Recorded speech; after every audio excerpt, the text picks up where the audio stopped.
भारतीय मजदूर संघ के लोग हैं जो काफी संख्या में इकट्ठा हुए हैं अपने मांगों को लेकर के। और ये जो है लखनऊ डीएम ऑफिस यानी जिला अधिकारी के कार्यालय के बाहर है और बाहर जो है धरना देते हुए नजर आ रहे हैं। सर, आज आप लोग आए हैं, आज यहाँ पे जिला अधिकारी के माध्यम से भारतीय मजदूर संघ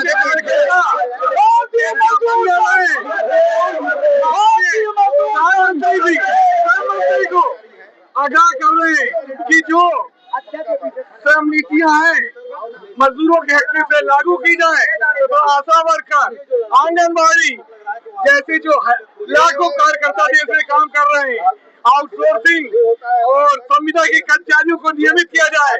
आज उनकी कोई घंटे जो उनके निर्धारित किए जाए कार के घंटे, बोनस एक्ट में सुधार लाया जाए। कितने संख्या में लोग आज एकत्रित हुए हैं? आज हजारों की संख्या में है। कम से कम 25 से 30 विभाग इसमें सम्मिलित हैं।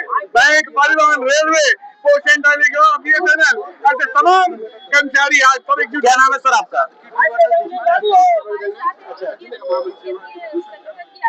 क्या कहना चाहेंगे सर, आज इतने संख्या में लोग इकट्ठा हुए हैं?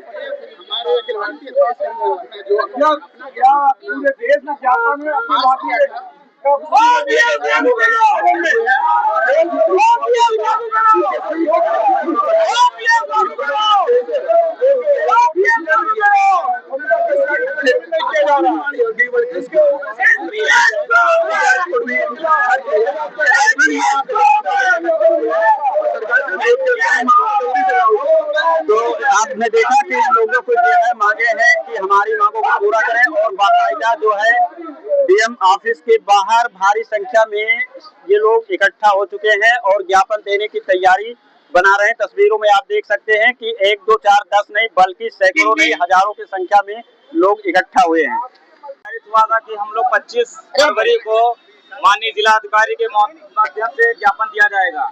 तो उसमें भारतीय मजदूर संघ के सभी विभागों के लोग आए हुए हैं। इसमें विद्युत है, BSNL है, रोडवेज है, डाक है और सारे लोगों की कर्मचारियों की जो समस्याएं भारतीय मजदूर संघ अपने बैनर के तले लिए जा रहा है। आज हम सब लोग ज्ञापन देंगे।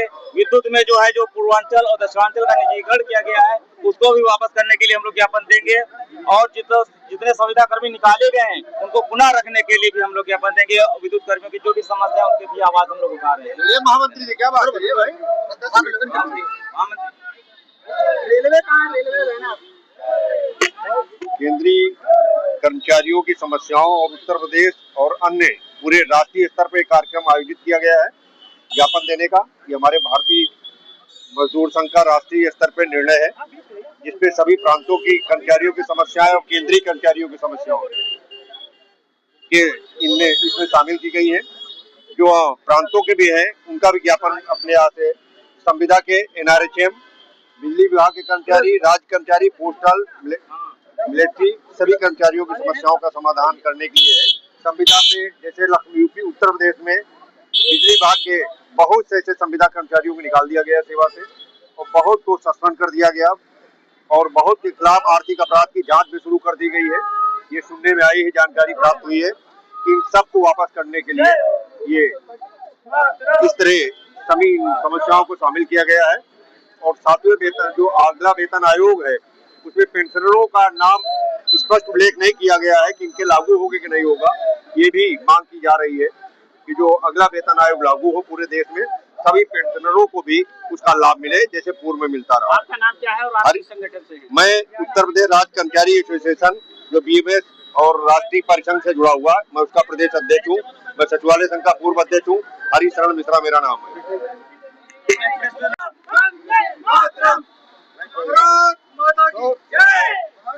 भारतीय मजदूर यहाँ मैं चौराहे पे हूँ, यही से पैदल मार्च निकालेंगे। पैदल मार्च निकालेंगे। कुमार शुक्ला, जिलाध्यक्ष भारतीय मजदूर संघ नवीन मार्केट लखनऊ। ये आज जो ज्ञापन देने हम लोग जा रहे हैं साहब को, वो लेबर कोड बिल को लेकर के और भारतीय मजदूर संघ संबद्ध सभी संगठनों के समस्याएं हैं, सामाजिक सुरक्षा और संविदा कर्मियों को स्थायी करना, उनका मिनिमम वेज लागू करना, इन सब चीजें समस्याओं को लेकर के हम लोग यहाँ एकत्रित हुए हैं। आदरणीय प्रधानमंत्री जी को, जिला अधिकारी के महोदय के माध्यम से हम लोग ज्ञापन देने जा रहे हैं। मेरा नाम भारत भूषण, मैं महामंत्री उत्तर प्रदेश रोजगार कर्मचारी संघ संपत भारतीय मजदूर संघ। आज हम लोग यहाँ जो EPS 95 पेंशन है उसको कम से कम जो 7,500 रुपये और उसको उसके साथ DA लिंक किया जाए। जो पूर्व में अब भारतीय लेबर कोड लागू थे, उसमें 4 लेबर कोड में तब्दील किया गया है। उसमें हमने मांग रखी थी कि उसमें कुछ सुधार किया जाए। लेबर कोड देखिए हम समर्थन करते हैं, लेकिन इसमें 2 लेबर कोड में हमारी ये मांग है कि हम लोग उसमें सरकार उसमें भारत सरकार उसमें लेबर कोड में सुधार करें। और जगन्नाथपुरी में 6, 7 और 8 फरवरी को जो अखिल भारतीय अधिवेशन हुआ था उसमें कुछ बिंदुओं पर निर्णय लिया गया था। सरकार के समक्ष सुझाव दिए गए थे। उन सुझावों की मांगों को जो है सरकार नहीं माने हैं, उनको ज्ञापन के माध्यम से सरकार के समक्ष रखने के लिए आए हैं। उसमें बहुत सारी मांगें हैं हमारी, जैसे EPS 95 का पेंशन है उसको 1,000 से बढ़ा के 7,500 करना है। भारत सरकार ने 4 नए लेबर कोड अभी जो है लागू किए हैं, तो उसमें जो लेबर कोड है IR कोड और occupational safety and health code, उसको लेकर हमारी जो सरकार से मांग है उसमें जो श्रमिकों के हित की बात हो उनमें सुधार किया जाए।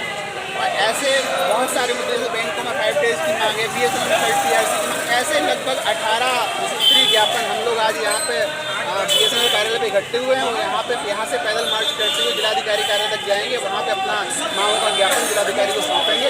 माध्यम से प्रधानमंत्री जी तक। Thank you sir, thank you. Challan private गाड़ी भरती उनका कुछ नहीं होता, लेकिन रोडवेज की गाड़ी अगर खड़ी है अपने बस स्टॉप है तो चालान कर देते, ट्रैफिक वाले चालान हो जाता है और हमारे चालकों को भुगतना पड़ता है। हमारी मांग ये चालकों जो चालान है ये विभाग वहन करे, जो फर्जी चालान होते हैं। एक ये हमारी मांग है। दूसरा नियम लागू करे और जो चिकित्सा सुविधा है ESIC की चिकित्सा सुविधा के लिए शासन से हमारी सहमति बन गई है, लेकिन अभी प्रबंध नहीं उसका आगे जान ही नहीं किया। तो चिकित्सा सुविधा अगर लागू हो जाएगी तो हमारे जो भी 55,000 कर्मचारी है उनको कम चिकित्सा सुविधा का लाभ मिलेगा। उनके परिवार में जो बीमारी आ रही थी, हम ये मांग करते हैं कैशलेस चिकित्सा सुविधा उसमें हमें दी जाए ताकि हमारे कर्मचारी को उसका लाभ मिल सके। और जो प्राइवेट गाड़ियां हैं उसमें जो कर लगाया जाता है उस समानता से हमारे विभाग की रोडवेज कर लिया जाए ताकि हमारा करोड़ों रुपया बचे और हमारा रोडवेज काफी आगे। हमारे समझा के चालक प्रचालक और सोचिंग के लोग मेहनत से काम कर रहे हैं, रात दिन एक करे दे रहे हैं, पूरी कोशिश करते हैं आर्थिक स्थिति को बढ़ाने के लिए, रोडवेज को आगे ले जाने के लिए, लेकिन उनका शोषण बहुत हो रहा है। तो मैं इस आपके माध्यम से मांग करता हूँ, हमारे भारतीय मजदूर महासंघ के जो हमारे देश का नेतृत्व कर रहे हैं, हमारे जो प्रदेश अध्यक्ष है राकेश सिंह, उनके आह्वान पर हम लोग यहाँ इकट्ठा हुए हैं। और हमारी ये मांग है सरकार से, क्योंकि हम आज ज्ञापन देने जा रहे हैं, DM महोदय के को ज्ञापन सौंपेंगे, उनकी तरफ से वो ज्ञापन जाएगा माननीय मुख्यमंत्री जी को, प्रधानमंत्री जी को और प्रदेश के प्रधानमंत्री जी मोदी जी को, और जो श्रम मंत्री है उनके जाएगा। कितने संख्या में आज कर्मचारी इकट्ठा हुए हैं और ज्ञापन देने के बाद अगर आपकी बातों को नहीं सुनी गई तो अगला कदम क्या होगा आपका? काफी हद तक हमारे कर्मचारी इकट्ठा हो गए, हजारों की संख्या तादाद में कर्मचारी इकट्ठा हो रहे हैं और भी लोग आ रहे हैं, क्योंकि 11 बजे हमारे यहाँ से रैली निकलेगी और DM कार्यालय पहुंचेगी। अगर हमारी मांगे नहीं मानी गई तो जो भी हमारा शीर्ष नेतृत्व जो तय करेगा, जैसी भी आप रूपरेखा तैयार करेगा आंदोलन की, हम उसको 100% अनुपालन करेंगे और किसी हद तक भी हम जा सकते हैं। क्या नाम है आपका सर? मोहम्मद नसीम।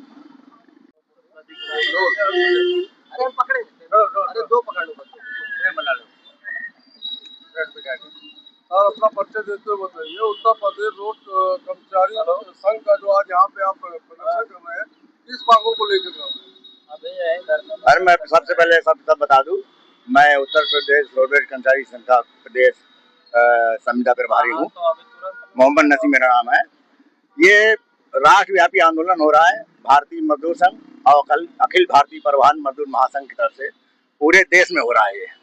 और जितने भी हमारे श्रमिक भाई हैं, आउटसोर्सिंग संविदा वाले, जिनका शोषण हो रहा है, उनके हक को लेकर ये लड़ाई हो रही है। और जो सरकार ने 4 कोड बनाए थे उसमें भी कुछ हमारी मांगे संशोधन कराने वाली। तो जैसे आउटसोर्सिंग पे भर्तियां हो रही हैं उसमें रोक लगाने की बात हमारी है। जो आउटसोर्सिंग लोग काम कर रहे हैं उनको नियमित किया जाए, और संविदा कर्मचारी जो शोषण हो रहा है पूरे प्रदेश सारे विभागों में, जितने विभाग हैं, चाहे वो BSNL हो, चाहे वो रोडवेज हो, चाहे आपके स्वास्थ्य हो, एलडीको, जो भी जितने विभाग हैं, सब में जो संविदा शोषण हो रहा है, ज्यादा शोषण हो रहा है। तो हमारे जो अखिल भारतीय मजदूर महासंघ के जो प्रदेश नेतृत्व है, देश का नेतृत्व है, उसके आह्वान पर ये जो है किया जा रहा है, पूरे देश में हो रहा है ये। और हम यहाँ से कलेक्ट्रेट में जो है DM साहब को ज्ञापन देंगे, और हमारी ये मांगे हैं कि रोडवेज कर्मचारी की जो भी समस्या है, हमारा पार्टी सदस्य की भारतीय मजदूर संघ से है, वो समस्याओं को भी हमने रखा है। रोडवेज में कटौती बहुत हो रही 50% को लेकर, वो कटौती बंद की जाए। हमारी शासन से और प्रशासन से वार्ता हुई थी, उसमें हमारी सहमति बनी थी, कार्यवृत्ति जारी हुई थी कि हम 3 महीने के अंदर संविदा कर्मचारी को नियमावली बना देंगे, लेकिन अभी तक नियमावली सरकार ने बनाई नहीं है। हमारे प्रबंध निदेशक महोदय ने बना तो, लेकिन उसको लागू नहीं किया गया है। जबकि उन्होंने वादा कि हम 3 महीने में आपकी 50% जो कटौती उसको बंद करने का आदेश जारी कर देंगे। जो चालक प्रचालक हमारे हैं, जो 20 साल से 10 साल से कार्य कर रहे हैं पुराने, माननीय मंत्री जी ने भी हमें यह आश्वासन दिया था कि उन चालकों प्रचालकों को जो संविदा 20-20 साल से काम कर रहे हैं, उनको हम नियुक्तिकरण धीरे धीरे करेंगे। लेकिन अभी तक कोई कार्य योजना सरकार की तरफ से नहीं बन के आई है। तो ये शोषण हो रहा है, कटौतियां हो रही है, और ये सबसे बड़ा मुद्दा ये है कि